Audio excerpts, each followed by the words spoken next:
अरे मूर्ख, तू कौन है? देखता नहीं देवराज इंद्र स्वयं पधारे हैं। मेरे रास्ते से हट जा। बस इंद्र का यही अहंकार उनकी मौत का कारण बनने वाला था। भगवान शिव इंद्र को भस्म करने ही वाले थे। तभी देवताओं के गुरु बृहस्पति ने महादेव के पैर पकड़ लिए। महादेव शांत तो हो गए, लेकिन उनके त्रिनेत्र से निकली वो भयानक ऊर्जा बेकार नहीं जा सकती थी। शिवजी ने उस आग को समुद्र में फेंक दिया, लेकिन किसी को नहीं पता था कि उसी आग से संसार के सबसे ताकतवर योद्धा का जन्म होगा। एक ऐसा योद्धा जिसने भगवान विष्णु की पत्नी और माता पार्वती तक को मांगने की हिम्मत की।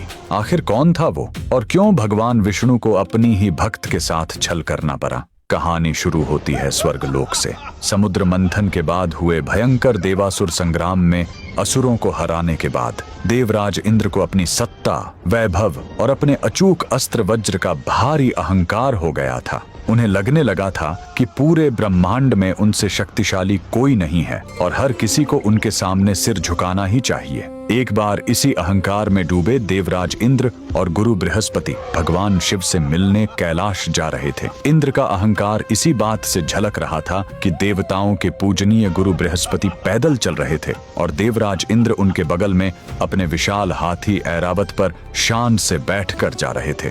शिवजी अपने भक्तों का घमंड कभी नहीं टिकने देते। वो जान गए थे कि इंद्र सत्ता के नशे में अंधे हो चुके हैं। उनका यही घमंड तोड़ने और उनकी परीक्षा लेने के लिए महादेव ने एक डरावने सन्यासी अघोरी का रूप धरा और जानबूझकर उनके रास्ते में लेट गए। इंद्र ने अहंकार में आकर सन्यासी को हटने को कहा। जब सन्यासी ने अनसुना कर दिया तो इंद्र का गुस्सा फूट पड़ा। उसने अपना वज्र उठाया और कहा, हट जा, वरना तुझे यमलोक पहुंचा दूंगा। तभी उस सन्यासी की तीसरी आंख खुल गई। वो साक्षात महाकाल थे। इंद्र कांप उठे। त्राहिमाम महादेव, त्राहिमाम। इंद्र को क्षमा कर दें प्रभु। देवराज इंद्र अपने अज्ञान और सत्ता के मद में आकर आपको पहचान नहीं पाए। देवराज इंद्र की इस घोर धृष्टता के लिए मैं आपके चरणों में गिरकर क्षमा मांगता हूँ। कृपया अपने त्रिनेत्र की इस प्रलयंकारी ज्वाला को शांत करें परमेश्वर, अन्यथा आज ये सृष्टि भस्म हो जाएगी। गुरु बृहस्पति ने प्रार्थना करके इंद्र के प्राण तो बचा लिए, लेकिन शिवजी ने अपने क्रोध की उस जलती हुई ज्वाला को समुद्र में फेंक दिया।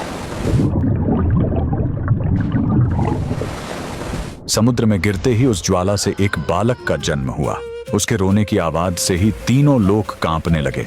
जल से उत्पन्न होने के कारण ब्रह्मा जी ने उसका नाम रखा जालंधर। उस बालक का पालन पोषण समुद्र देव ने किया, लेकिन उसकी शक्तियों को पहचानकर असुरों के गुरु शुक्राचार्य ने उसे गोद ले लिया। शुक्राचार्य ने उसे सारी विद्याएं सिखाईं।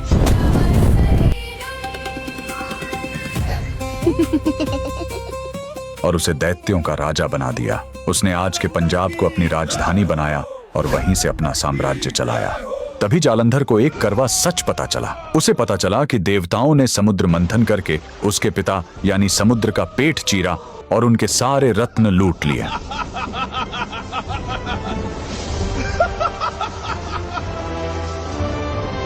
ये सुनकर जालंधर प्रतिशोध की आग में जल उठा।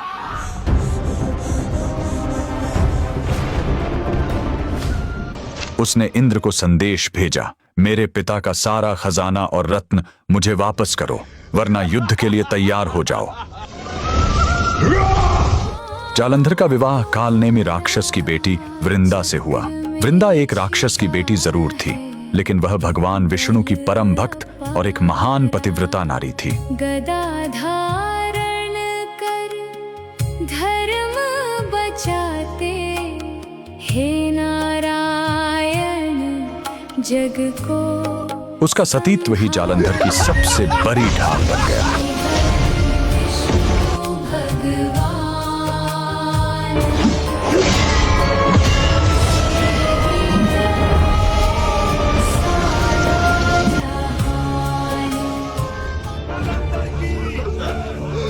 जालंधर ने देवताओं को हरा दिया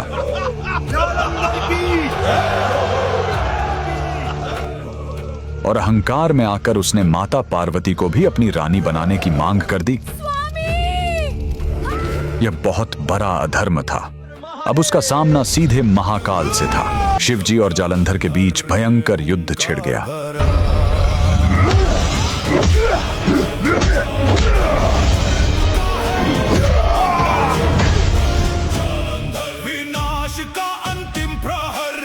लेकिन हैरानी की बात थी कि महादेव का त्रिशूल भी जालंधर का कुछ नहीं बिगाड़ पा रहा था, क्योंकि जब तक वृंदा अपने पति की सुरक्षा के लिए पूजा में बैठी थी, नमो भगवते वासुदेवाय, नमो भगवते वासुदेव। दुनिया की कोई ताकत जालंधर को नहीं मार सकती थी। देवता घबराकर भगवान विष्णु के पास गए। हे प्रभु, हमारी रक्षा करें। विष्णु जी धर्म संकट में पड़ गए, क्योंकि वृंदा उनकी परम भक्त थी। लेकिन सृष्टि को बचाने के लिए विष्णु जी ने अपनी माया से जालंधर का रूप धारण किया और वृंदा के महल में पहुंच गए। प्रिय, कहाँ हो तुम? देखो, मैं युद्ध में विजय होकर आ गया। वृंदा को लगा कि उसका पति युद्ध जीत कर आ गया है। उसने तुरंत अपनी पूजा छोड़ी और खुशी से अपने पति रूपी श्री हरि को गले लगा लिया। जैसे ही वृंदा ने एक पराये पुरुष को स्पर्श किया, उसका सतीत्व खंडित हो गया। उधर युद्ध भूमि में जालंधर की अजेय शक्तियां अचानक खत्म हो गईं। मौका देखते ही भगवान शिव ने अपने त्रिशूल से जालंधर का सिर धड़ से अलग कर दिया। जालंधर का अंत तो हो गया, लेकिन एक पतिव्रता स्त्री के साथ बहुत बड़ा छल हो चुका था।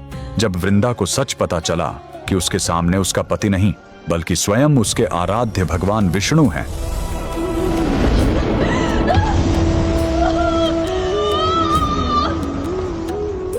तो उसका दुख और क्रोध ज्वालामुखी की तरह फूट पड़ा।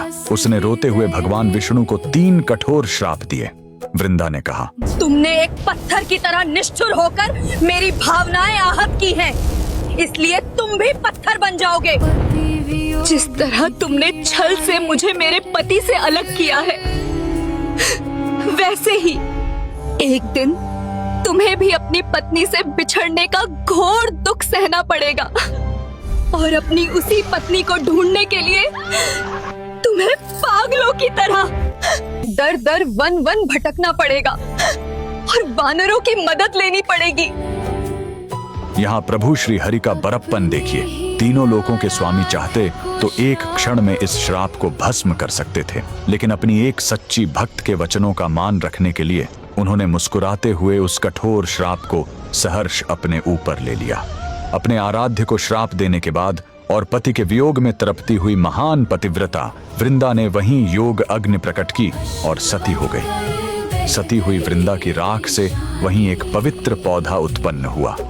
पर भक्ति अमर होठी वहीं,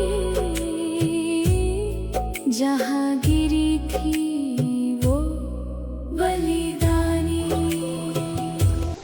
तब विष्णु जी ने शालिग्राम पत्थर का रूप लिया और उस पौधे को वरदान दिया कि वृंदा, अब तुम तुलसी बनकर सदा मेरे सिर पर विराजोगी और मैं शालिग्राम बनकर तेरे चरणों में ही बस जाऊंगा। कर्म का विधान देखिए।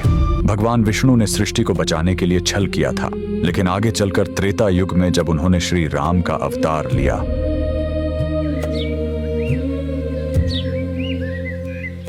तो सती वृंदा का वो श्राप सच हुआ।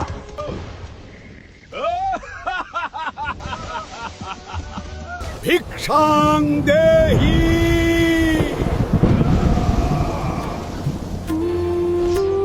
स्वामी, स्वामी!